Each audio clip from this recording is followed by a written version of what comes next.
Festivals में हम मिठाइयाँ बहुत बनाते हैं लेकिन नमकीन कम बनाते हैं। ये वाली नमकीन आप ट्राई कीजिए, बहुत ही यूनिक टेस्ट के साथ में है। साथ में ये मार्केट से काफ़ी बेहतर भी है क्योंकि इसके अंदर ना तो कोई प्रिजर्वेटिव है और ना ही किसी तरह के परमानेंट ऑयल का इस्तेमाल किया गया है।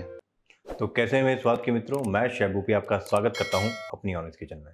तो शुरुआत करते हैं दालों के साथ में। 1/4 कप चने की दाल है, अच्छी तरह से वॉश कर ली गई है यहाँ पे। इसी के साथ में 1/3 कप साबुत मसूर दाल है जिसमें छिलका होता है। दोनों दालों को हमको भिगोना है लगभग 4 घंटे के लिए, लेकिन यहाँ पे मीठा सोडा डालेंगे। मैंने अपनी छोले वाली रेसिपी में बताया था कि अगर आप सोक करते टाइम में थोड़ा सा मीठा सोडा डालते हैं तो एक एल्कलाइन रिएक्शन होता है जिसकी वजह से ये काफ़ी सॉफ्ट बनते हैं। दाल को सोक किए हुए लगभग 4 घंटे हो गए हैं। दाल काफ़ी अच्छी तरह से फूल भी गई है, लेकिन जिस पानी में हमने इसको सोक किया था वो पानी को हमको फेंकना होगा क्योंकि उस पानी के अंदर सोडा है। और अच्छे साफ पानी से इसको धो लीजिए और एक कपड़े पे इसको सुखाना होगा क्योंकि दाल के ऊपर जो पानी लगा हुआ है फ्राई करते टाइम उछल सकता है। तो अच्छी तरह से इसको सुखा लीजिए पंखे के नीचे। आधे घंटे के अंदर आराम से दाल सूख जाती है। लेकिन सुखाने का मतलब ये नहीं कि आप इसको हार्ड कर दें। इसके अंदर नमी बनी रहनी चाहिए, सिर्फ बाहर की जो लेयर है उसमें से पानी हट जाना चाहिए बस। भीगी हुई दाल को पंखे के नीचे आधा घंटा हमने सुखाया और ये देखिए सारा पानी जो बाहर था सारा निकल गया है। आपको किसी भी तरह का चिपचिपापन इसमें महसूस नहीं हो रहा होगा। तो ये परफेक्ट है फ्राई करने के लिए। तो चलिए बूंदी की तैयारी कर लेते हैं। 1 कप पतला वाला बेसन इस्तेमाल किया है, मोटा वाला बेसन बिल्कुल नहीं इस्तेमाल करना है। और जब भी बेसन का इस्तेमाल करें हमेशा उसको स्टेन करें। स्टेन इसलिए नहीं कर रहे हैं कि उसके अंदर कोई कचरा निकलेगा। स्टेन इसलिए किया जाता है कि जो बेसन के जो कण होते हैं उसको एयर लगती है और वो काफ़ी अच्छी तरह से काम करता है। तो यहाँ पे हमने सारा बेसन स्टेन कर लिया है। 1/4 छोटा चम्मच हम यहाँ पे हल्दी डाल रहे हैं कलर के लिए। आधा छोटा चम्मच के आसपास नमक है और साथ में ये है हींग, ये आधी छोटी चम्मच है। आप चाहें तो बूंदी प्लेन भी बन सकती है, ऐसा नहीं कि आपको नमक हल्दी कुछ डालना है। प्लेन बूंदी भी बन सकती है, लेकिन हम नमकीन बना रहे हैं इसलिए ये चीज़ डाली है। और 1 बड़ा चम्मच हम तेल डाल रहे हैं। ये बहुत इंपॉर्टेंट है तेल। तेल इसलिए डाला जाता है जिसकी वजह से काफ़ी कुरकुरे बनते हैं, वरना कुरकुरे नहीं बनेंगे आपके। बूंदी कैसे बनने वाली है ये काफ़ी कुछ डिपेंड करता है हमारे बैटर पे। अगर बैटर सही नहीं बना तो बूंदी भी सही नहीं बनेगी। तो यहाँ बैटर हमको रखना है मीडियम थिक, मतलब बहुत ज़्यादा थिक नहीं होना चाहिए और बहुत ज़्यादा पतला भी नहीं होना चाहिए। तो यहाँ पे हल्का सा थिक लग रहा है तो मैंने थोड़ा पानी और मिला दिया है। लेकिन सबसे इम्पोर्टेंट चीज़ ये है कि इसको फेंटना होगा। लगभग 2 से 3 मिनट लगातार इसको फेंटिए। इससे एयर वेपोरेट होगी और बेसन काफ़ी अच्छी तरह से फ्लफी हो जाएगा। तो यहाँ पे देखिए बैटर तैयार हो चुका है। अब इसको कर देते हैं साइड में। इसी तरह से हम सेव का डो तैयार कर लेंगे। 1 कप बेसन लिया है, इसको भी अच्छी तरह से स्टेन कर लेना है। साथ में 1/4 छोटा चम्मच हमने हल्दी पाउडर कलर के लिए, आधा छोटा चम्मच लाल मिर्च पाउडर रेगुलर है, और ये है 1/4 छोटा चम्मच गरम मसाला, आधा छोटा चम्मच हींग और नमक रहेगा स्वाद के अनुसार। सभी ड्राई चीज़ों को अच्छी तरह से मिक्स कर लीजिए। जब ड्राई चीज़ें अच्छी तरह से मिक्स हो जाएंगी उसके बाद में बहुत इंपॉर्टेंट चीज़ जिससे ये कुरकुरी बनेगी, नमकीन हार्ड नहीं होनी चाहिए खाने में, इसलिए 1 बड़ा चम्मच भर कर हम तेल डाल देंगे। सबसे पहले ऑयल को बेसन के साथ में मिक्स कर लेंगे, उसके बाद में पानी मिलाएंगे और जो डो बनेगा वो रोटी का जैसे डो होता है ना उससे भी ढीला बनेगा। और बेसन की क्या आदत होती है, हाथों से चिपकता बहुत है तो थोड़ी सी दिक्कत आती है डो लगाने में। कोई दिक्कत नहीं, धीरे धीरे करके डो लगाएं।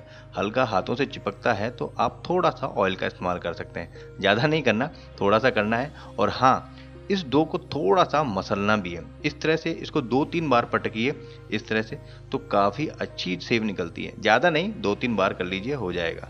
इस डो को देना है लगभग 10 मिनट का रेस्ट। उस बीच में दाल फ्राई कर लेते हैं। तो तेल हमने यहाँ पे गरम कर लिया है। कढ़ाई के अंदर ऊपर तक तेल नहीं बढ़ना है, हल्का आधा रखना है कि जैसे ही हम दाल डालते हैं तेल ऊपर की तरफ आ सकता है।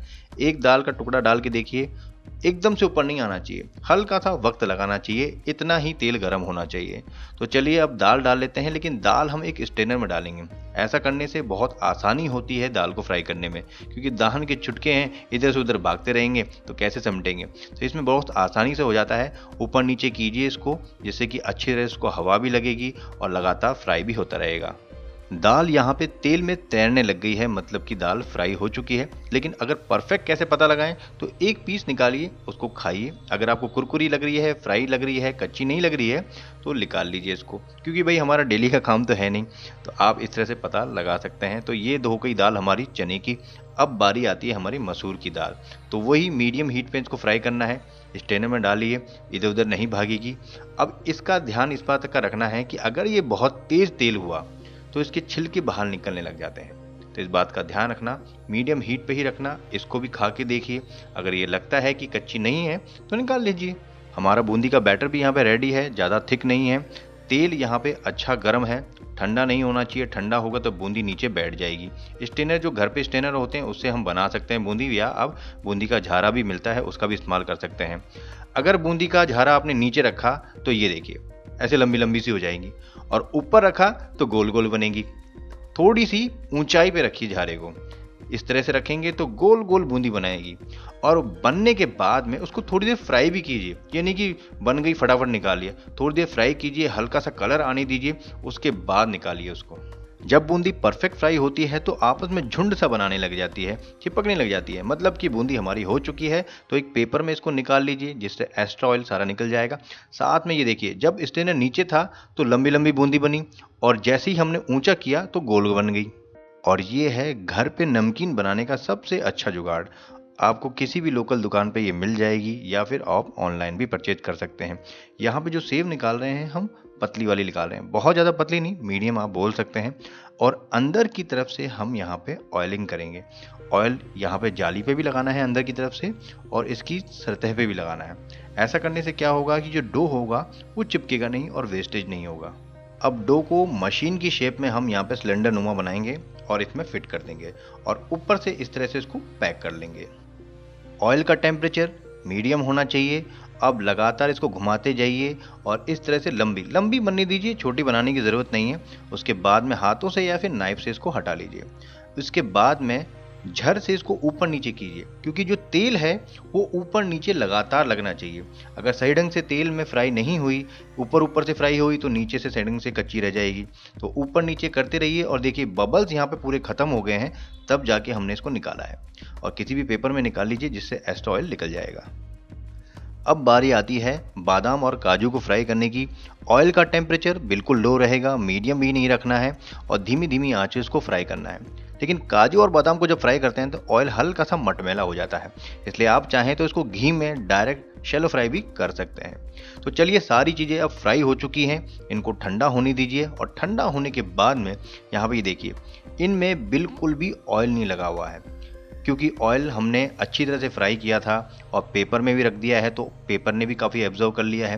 तो नमकीन तो बिल्कुल भी ऑयली नहीं होनी चाहिए। तो सबसे पहले हम सेव को यहाँ पर डाल लेते हैं और हाथों से क्रश कर लेते हैं। जितना आपको छोटा चाहिए उस हिसाब से आप तोड़ लीजिए, लेकिन बहुत ज़्यादा छोटी भी अच्छी नहीं लगती है, इसलिए ज़्यादा क्रश मत करना। तो ये देखिए, जैसी नमकीन होती है ना, उस शेप में आ गई है। अब बाकी सारी चीज़ें इसमें मिक्स कर लीजिए। तो यहाँ पे रेडी हो गई है बहुत ही कम मसाले के साथ में एक मिक्स नमकीन। लेकिन अगर मसाले वाली नमकीन चाहिए तो इसके लिए बनाना पड़ेगा एक स्पेशल मसाला। तो चलिए मसाला बनाने की तरफ बढ़ते हैं। तो एक पैन के अंदर मैंने 3 से 4 तेज पत्ता लिया है। साथ में ये है साबुत लाल मिर्च, ये ज़्यादा स्पाइसी नहीं है, कलर के लिए भी अच्छा रहता है। उसी के साथ में काली मिर्च के लगभग दाने डाल दीजिए आप 10 से 15, और बिल्कुल धीमी धीमी आंच पे इसको सेक लीजिए। यहाँ पे काली मिर्च की हल्की हल्की सी खुशबू आने लगी है, तो 1 छोटा चम्मच जीरा डाल रहे हैं। इसी के साथ में 1 बड़ा चम्मच साबुत धनिया। मसालों को बहुत ज़्यादा रोस्ट नहीं करना है, हल्का सा गर्म करना है। और जैसे ही धनिया और जीरे में से हल्की सी खुशबू आई, फ्लेम बंद कर दीजिए। 2 हरी इलायची और 2 बड़े चम्मच कसूरी मेथी, क्योंकि हमारा फ्राई पैन गर्म है, उसकी हीट में ही कसूरी मेथी हो जाएगी। इसी के साथ में 1 बड़ा चम्मच सफ़ेद तिल, इसको भी हल्का सा रोस्ट करेंगे, एक नटी फ्लेवर हमारे मसाले के अंदर आएगा। तो चलिए, सारी चीज़ें हमारी भुन चुकी है। अब सभी चीज़ों को कर लेते हैं ठंडा, और उसके बाद में मिक्सर ग्राइंडर में इसको पीस लेंगे, क्योंकि ठंडा होने के बाद में बहुत आसानी से पिस जाता है। लेकिन आधा छोटा चम्मच नमक डालेंगे यहाँ पे, सफ़ेद वाला। आधा छोटा चम्मच काला नमक डलेगा। और ये रही हींग, आधी छोटी चम्मच, बहुत रहेगी। ये है आधा छोटा चम्मच सौंठ पाउडर, मतलब ड्राई जिंजर पाउडर। और आधा छोटा चम्मच के आसपास है मिंट पाउडर, ड्राई वाला। अब सभी चीज़ों को मिक्स करके यहाँ पे हम पीस देंगे, एक पाउडर बना देंगे। मसाला कोई सा भी पीस रहे हो उसको बहुत ज़्यादा देर तक ग्राइंड ना करें, क्योंकि मसाला गर्म हो जाएगा तो उसका अरोमा ही उड़ जाएगा। तो जिस खुशबू के लिए हम मसाला बना रहे हैं वो तो उड़ गई। तो हमेशा हाई पावर का मिक्सर ग्राइंडर यूज़ करें, नहीं है तो ओखली का इस्तेमाल करें। ओखली मिक्सर ग्राइंडर से भी बेस्ट है। तो यहाँ पे हमारा मसाला रेडी हो चुका है। अब टेस्ट के अकॉर्डिंग मिलाना है उसको, सारा मसाला नहीं मिलाना है। पहले 1-2 चम्मच मिलाइए, देखिए कि टेस्ट कैसा आ रहा है, उसके बाद में बाकी मिलाना है तो मिलाइए। तो यहाँ पे तैयार हो गई घर की बनी बहुत ही स्वादिष्ट नमकीन। आप इसको एयर टाइट डब्बे में रखिए, आराम से 3 महीने तक इसका इस्तेमाल कर सकते हैं।